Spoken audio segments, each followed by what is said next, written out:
Hi, my name's Tanner, and I just got a new microphone. Today I would like to read an excerpt from The Hardy Boys, The Arctic Patrol Mystery by Franklin W. Dixon. I will be reading Chapter 1 with my smooth, sultry baritone, and I hope that you can all tune in for the wonderment, for the amazement that is The Hardy Boys. I'm testing out my new microphone, so if there's any blips along the way, blame the technology and not my deep smoker's aroma. Chapter 1, Icelandic Secret. "How would you boys like to fly to Iceland?" Mr. Hardy asked his sons. Frank and Joe, seated in their father's study on the second floor of the Hardy home in Bayport, looked stunned. "Iceland? Up near the Arctic Circle?" asked blond-haired 17-year-old Joe. Frank, dark-haired and a year older, had the same incredulous look as his brother, but he realized that his famous detective father was not joking. "Of course, Dad. What's the pitch? Another mystery?" Fenton Hardy rocked slightly in his high-backed swivel chair.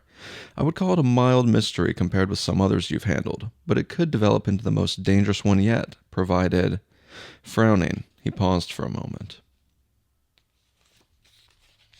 Joe queried excitedly, "Provided what, Dad? That depends on another assignment I'm not at liberty to reveal. It's top secret, for the moment at least. Your job is to find a man named Rex Hal Bjornsson. An insurance company wants to pay him $50,000. Frank smiled. "That's not hard to take. Who left him that tidy little fortune? A person whose life he saved at sea." "Then this Hal—what's-his-name, is a sailor?" Joe asked. "Right. Probably one reason why Hal Bjornsson hasn't been found. And I have a hunch his long Scandinavian name might have something to do with it, too." Mr. Hardy quickly outlined the important facts. The missing man's last known address was a London steamship company. That was before his ship was sunk by a drifting mine off the coast of France. European detectives tracked him to a family on the coast of Brittany, but Hal Bjornsson had long since gone from there. He did leave a clue, a scrap of paper which bore the word island.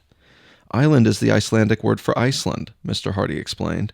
"Hal Bjornsson would be in his 60s by now. My guess is that he returned to his native land. Your mission? Track him down. There's a direct flight from New York to Reykjavik, the capital of Iceland." "What about Chet?" Joe asked. "Can he come with us?"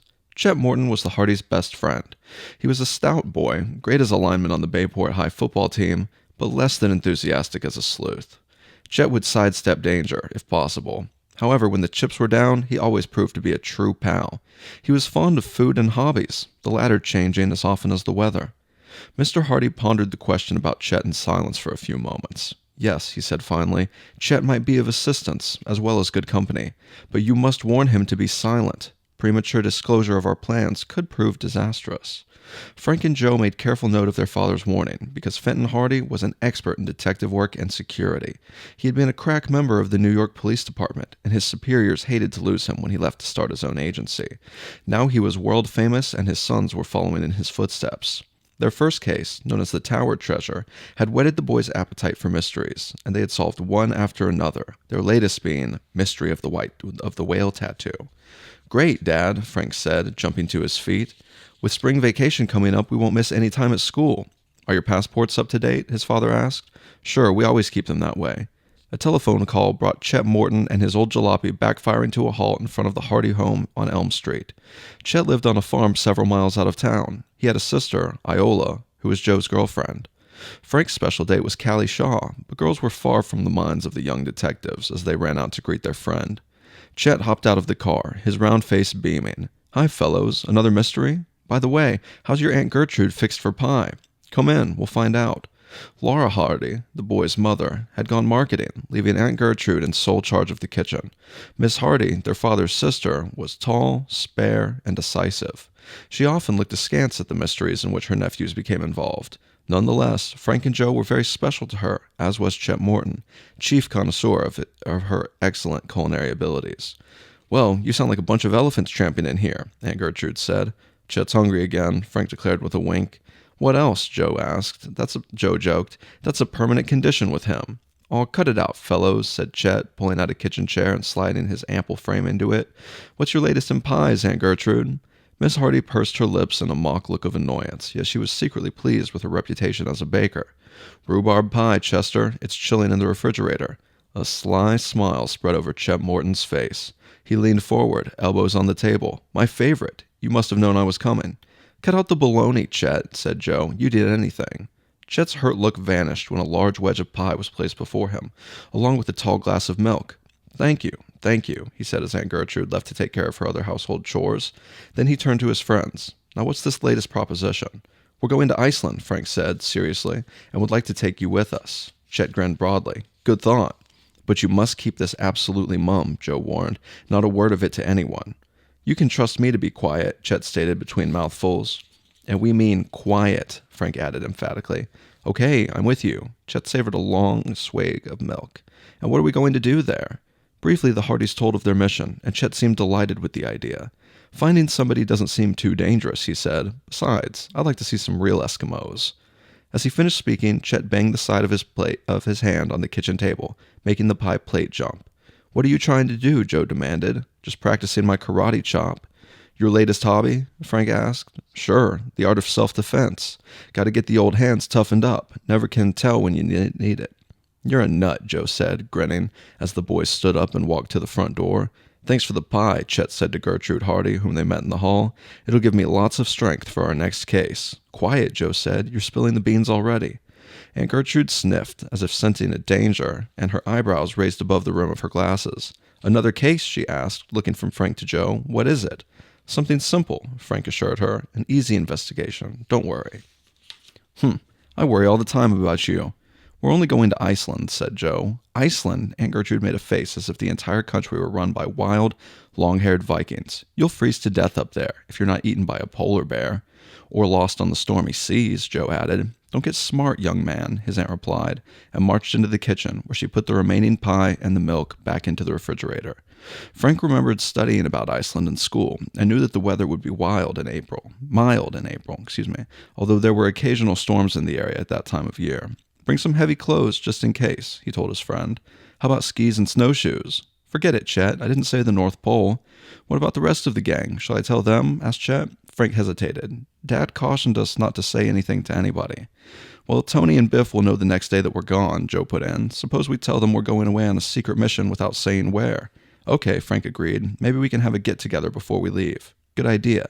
Chet said goodbye and chugged off. He made a stop at the Bayport hardware store for some farm supplies before heading back home. As Chet hefted a bale of peat moss to his shoulder and carried it to his jalopy, he nearly bumped into Fred Marney, who broadcast the news on the Bayport TV channel. Marney was well acquainted with the exploits of the Hardys and their friends. Hi, Chet. Getting the garden ready? He greeted the boy. Not me. This is for my mother's roses. No time for gardening. What? With spring vacation coming up? Oh, I'll be busy, said Chet, and moved toward the car. Busy with what? Marney persisted. Another Hardy Boys case? Chet tossed the bale to the back of the car and turned to frown at the broadcaster. So I hit the nail on the head, eh? The newsman persisted. I didn't say anything, Chet said, sliding behind the wheel. The trip to Iceland is nobody's business except... Chet could have bitten off his tongue as Marney smirked and turned away. He had broken his promise. What would the Hardys say now? Well, maybe it was of so little importance that Fred Marney would forget it. That evening, just before the TV newscast, Chet got a phone call from Tony Preto. Listen, Chet, big doings at our place tonight. My mother's giving a pizza feast. The whole bunch will be here. I told Iola already. Come with your appetite.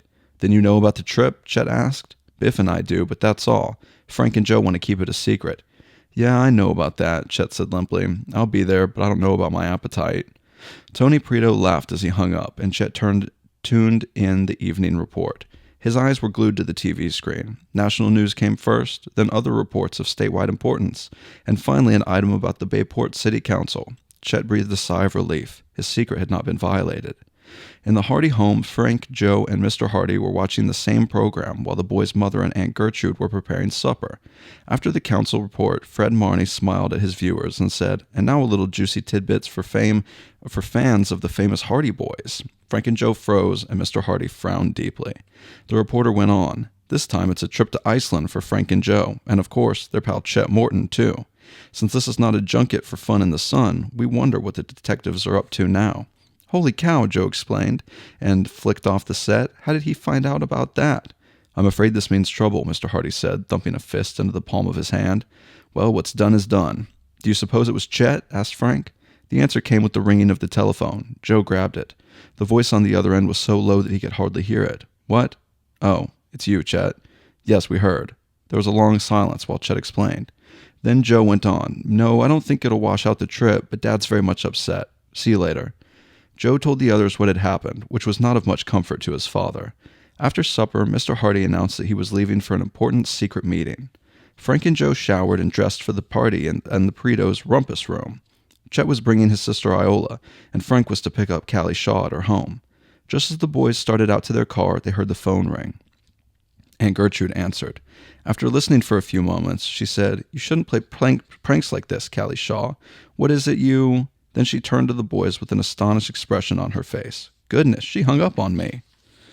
"That couldn't have been Callie," Frank said. "She wouldn't do a thing like that." "What did the caller say?" Joe asked.